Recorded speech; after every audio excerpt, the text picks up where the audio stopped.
জেলা পুলিশের পক্ষ থেকে আপনাদের সামনে একটি গুরুত্বপূর্ণ ঘটনার কথা তুলে ধরতে চাই, যা প্রমাণ করে জলপাইগুড়ি জেলা পুলিশের সতর্কতা এবং দায়িত্ববোধ সমাজকে সুরক্ষিত রাখতে কতটা কার্যকর ভূমিকা পালন করেছে। আজ ভোর 2:20 নাগাদ আমাদের কন্ট্রোল রুমে, জলপাইগুড়ি জেলা পুলিশ কন্ট্রোল রুমে SBI মুম্বাই কন্ট্রোল রুম থেকে একটি ফুটেজ এসে পৌঁছায় এবং সেখান থেকে আমাদেরকে জানানো হয় রানীনগর BSF ক্যাম্পের পাশে একটি ATM কাউন্টারে থেফটের অ্যাটেম্প্ট হচ্ছে।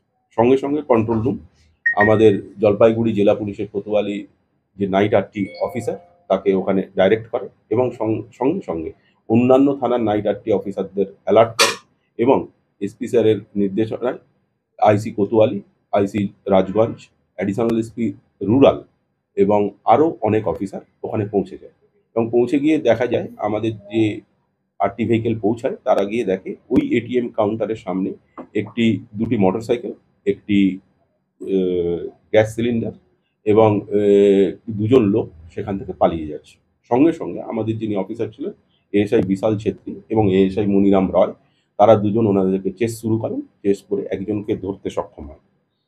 সঙ্গে ওনার নাম হচ্ছে, যাকে ধরা হয়, ASI বিশাল ছেত্রী যাকে ধরেন তার নাম হচ্ছে কৌশিক মুখার্জি, পিতা মৃত মুকুলকান্তি মুখার্জি, গ্রাম চিউড়াপাড়া, রানীনগর, জলপাইগুড়ি।